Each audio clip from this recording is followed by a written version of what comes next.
రాహుల్ గాంధీ గారు ఈరోజు కాంగ్రెస్ పార్టీ కోసం తను చేసిన కృషి వల్ల ఇది సాధ్యం చేశారు.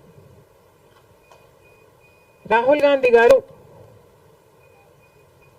తన ఫైటింగ్ స్పిరిట్ తో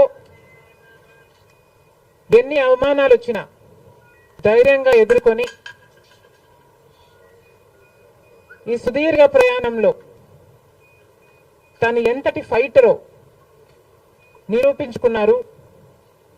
ప్రజలతో తాను మమేకమైన విధానం అయితేనేమి, సమస్యల పట్ల తాను స్పందించిన విధానం అయితేనేమి, ఇవన్నీ కూడా దేశంలోని ప్రజలందరూ గమనించారు. కాబట్టి ఈరోజు కాంగ్రెస్ పార్టీకి దేశవ్యాప్తంగా ఇంత పెద్ద పీట వేయడం జరిగింది.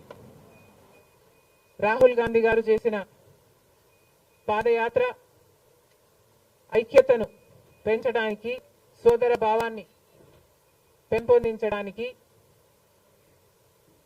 న్యాయం కోసం తను చేసిన పాదయాత్ర, సుదీర్ఘమైన పాదయాత్ర ఎంతో మంది గుండెల్లో కాంగ్రెస్ పార్టీ పట్ల ఆదరణ, గౌరవాన్ని పెంచింది. రాహుల్ గాంధీ గారు తాను చేసిన కష్టం వల్ల ఈరోజు కాంగ్రెస్ పార్టీకి ఇంత లాభం చేకూర్చారు అని ప్రతి కాంగ్రెస్ కార్యకర్త తలెత్తుకొని గర్వంగా చెప్పుకోగలం.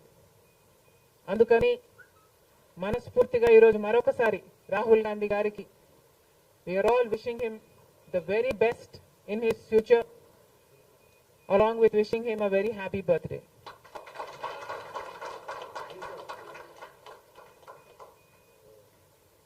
अब की बार 400 पार అంది బీజేపీ పార్టీ. అలాంటి పార్టీ కూడా ఈరోజు చిటికలు పడేటట్టు చేయగలిగింది రాహుల్ గాంధీ గారు, ఇండియా బ్లాక్. అందుకు గాను దేశ ప్రజలందరూ కూడా రాహుల్ గాంధీ గారిని అభినందించక తప్పదు.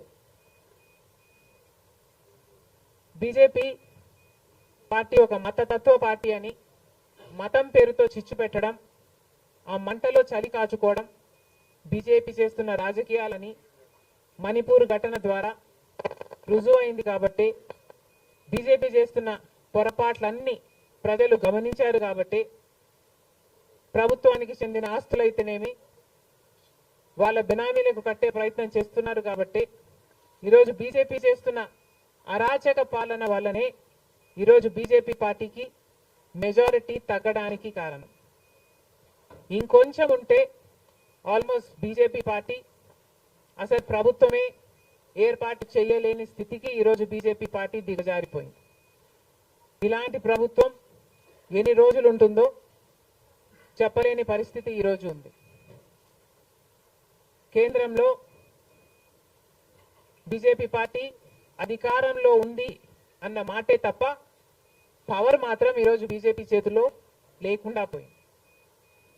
ఎందుకంటే ఈరోజు బీజేపీ పార్టీ వాళ్ళ స్ట్రెంగ్త్ కోసం ఇతరుల మీద డిపెండ్ అయ్యే పరిస్థితి ఈరోజు బీజేపీ పార్టీకి కల్పించడంలో కాంగ్రెస్ పార్టీ, రాహుల్ గాంధీ గారు, ఇండియా బ్లాక్ సక్సెస్ అయ్యారు.